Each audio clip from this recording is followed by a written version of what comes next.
TDP నేత Pithapuram Varma. So ఇప్పుడు ఈయన గురించి ఎందుకు చర్చించాల్సి వస్తుంది ఏంటి అనేటువంటి అంశాల్లో గనక వెళ్ళినట్లయితే 2024 ఎన్నికల సమయంలో జనసేన అధినేత పవన్ కళ్యాణ్ పిఠాపురం నుంచి పోటీ చేయాలనుకున్నటువంటి సందర్భంలో టీడీపీ నుంచి త్యాగం చేసినటువంటి వ్యక్తి వర్మ.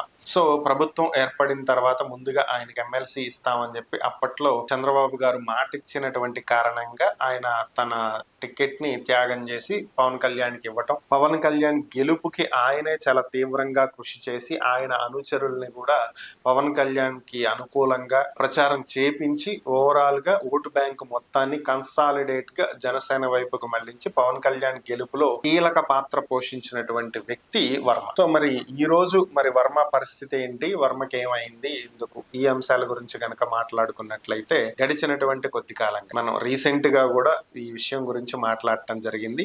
విశాఖకు సంబంధించి ఎమ్మెల్సీ ఎలక్షన్స్ టైంలో వర్మకు ఎమ్మెల్సీ ఇస్తారనుకున్నారు, ఇవ్వాల. ఆ తర్వాత ఉభయ గోదావరి జిల్లాలకు సంబంధించినటువంటి సందర్భంలో ఇవ్వాల. ఆ తర్వాత వచ్చినటువంటి ఎమ్మెల్సీ అవకాశాల్లో కూడా నాగబాబుకి ఇచ్చారు కానీ వర్మకి ఇవ్వాల. సో ఇలా పలు సందర్భాల్లో వర్మకి సీట్ వచ్చిద్ది అనుకున్న ప్రతిసారి కూడా అది రాకుండానే పోయింది. ఇటీవల పెండెన్ దొరబాబుకు సంబంధించినటువంటి ఇష్యూ నడిచినటువంటి సందర్భంలో కూడా దొరబాబు అనుచరులు మనుషులు వర్మ మీద కొట్టడానికి రావటం, దీనికి సంబంధించి తీవ్రమైనటువంటి పరిస్థితులు ఎదురవ్వటం, ఈ ఫ్లెక్సీల్లో ప్రోటోకాల్ ప్రకారం చంద్రబాబు బొమ్మ పెట్టలేదు అనేటువంటి అంశం మీద జరిగినటువంటి గొడవ. సో దీనికి సంబంధించి పార్టీ ఏ విధంగా స్పందిస్తుంది అని ఎదురు చూసినప్పుడు అటు చంద్రబాబు పల్లా శ్రీనివాస్ గారికి ఆదేశాలు ఇవ్వడం, అందరూ సంయమనంతో ఉండండి, ఈ విధంగా గొడవలు చేయొద్దు, ఈ ఫ్లెక్సీలు ప్రోటోకాల్ ఇదంతా nothing, it's not a matter అన్నట్టుగా చంద్రబాబు మాట్లాడటం. ఆ తర్వాత కూడా వర్మని కాస్త తగ్గి ఉండమనండి అనే విధంగానే చంద్రబాబు చెప్పటం. దీని తర్వాత కూడా వర్మ ప్రకటన చేశారు, తన గురించి చంద్రబాబు గారు పట్టించుకోకపోవచ్చు కానీ నేను మాత్రం వెనక్కి తగ్గే క్వశ్చనే లేదు, చంద్రబాబుకి అవమానం జరుగుతుంటే నేను చూస్తూ ఊరుకోను, ఆయన చూస్తూ ఊరుకుంటాడేమో కానీ నేను చూస్తూ ఊరుకోనని చెప్పి ఆయన చేసినటువంటి ప్రకటన. సో ఇక్కడ మెయిన్ గా ప్రాబ్లం ఏంటి అంటే, ఈ పెండెన్ దొరబాబు అనేటువంటి వ్యక్తి వైసీపీ నుంచి వచ్చినటువంటి వ్యక్తి.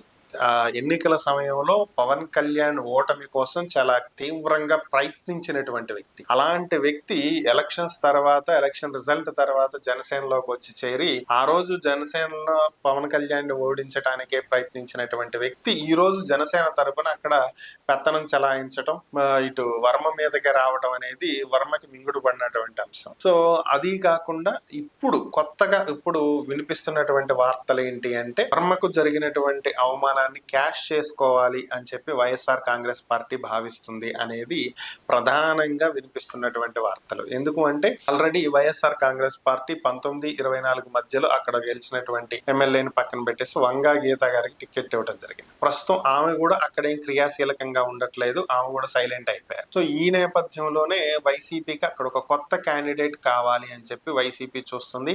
ఆ క్యాండిడేట్ వర్మే ఎందుకు అవ్వకూడదు, ఆల్రెడీ వర్మకి అక్కడ చాలా బలమైనటువంటి పట్టుంది, సో దాన్ని మనం ఎందుకు ఉపయోగించుకోకూడదు అనేటువంటి ఉద్దేశంతో వైఎస్ఆర్ కాంగ్రెస్ పార్టీ తమ పార్టీలోకి రావాల్సిందిగా వర్మను ఆహ్వానించింది అనేటువంటి వార్తలు వినిపిస్తున్నాయి. వర్మ దీనికి ఇప్పటి వరకు అయితే సానుకూలంగా స్పందించలేదు కానీ స్టిల్ నేను టీడీపీకి విధేయుణ్ణే, చంద్రబాబుకి విధేయుణ్ణే, నేను పార్టీ లైన్ కి కట్టుబడి ఉన్నాను, నేను టీడీపీ దాటి బయటకు వచ్చే పరిస్థితే లేదని చెప్పి వర్మ చాలా స్ట్రాంగ్ గా చెప్తున్నట్లుగా తెలుస్తుంది. కానీ ఈ స్ట్రాంగ్నెస్ ఎన్నాళ్ళు ఉంటది అనేదే ఒక పెద్ద ప్రశ్న. రేపు 2029 ఎన్నికల సమయానికి, అంటే మరి ఎన్నికల దగ్గరకు వచ్చినాక కాకపోయినా అట్లీస్ట్ ఒక 6 నెలల ముందో, ఒక సంవత్సరం ముందో పార్టీ మారిపోయి వైసీపీ వైపు వెళ్ళినా పెద్దగా ఆశ్చర్యపోవాల్సిన అవసరం లేదు. ఎందుకంటే గతంలో వైసీపీలో గెలిచిన తర్వాత 23 మంది 14-19 మధ్యలో టీడీపీలోకి వచ్చిన వాళ్ళు ఉన్నారు.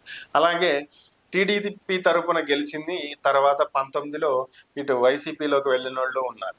అలాగే కరెక్ట్ గా ఎన్నికల సమయంలో పార్టీ మారిన వాళ్ళు ఉన్నారు. టీడీపీ నుంచి వైసీపీకి కానీ, వైసీపీ నుంచి టీడీపీకి కానీ, బీజేపీ నుంచి వైసీపీకి కానీ, బీజేపీ నుంచి టీడీపీకి కానీ, టీడీపీ నుంచి బీజేపీకి కానీ, ఇలా రకరకాలుగా పార్టీలు జంప్ అయిన వాళ్ళు ఉన్నారు.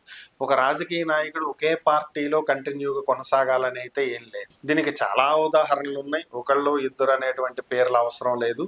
చాలా మంది చాలా పార్టీలు మారిన వాళ్ళు ఉన్నారు. సో ప్రముఖులు కూడా ఉన్నారు ఇంకా కరెక్ట్ గా చెప్పాలండి. సో వర్మ పార్టీ మారటం అనేది పెద్ద మ్యాటర్ ఏం కాదు. సో ఓవరాల్ గా వర్మకైతే వైసీపీ నుంచి ఆఫర్ ఉందంట. మరి ఆయన ప్రస్తుతానికి రిజెక్ట్ చేసినప్పటికీ కూడా 29 ఎన్నికల లోపు మరలా వెళ్ళొచ్చు అనేటువంటి వాదనలు అయితే వినిపిస్తున్నాయి.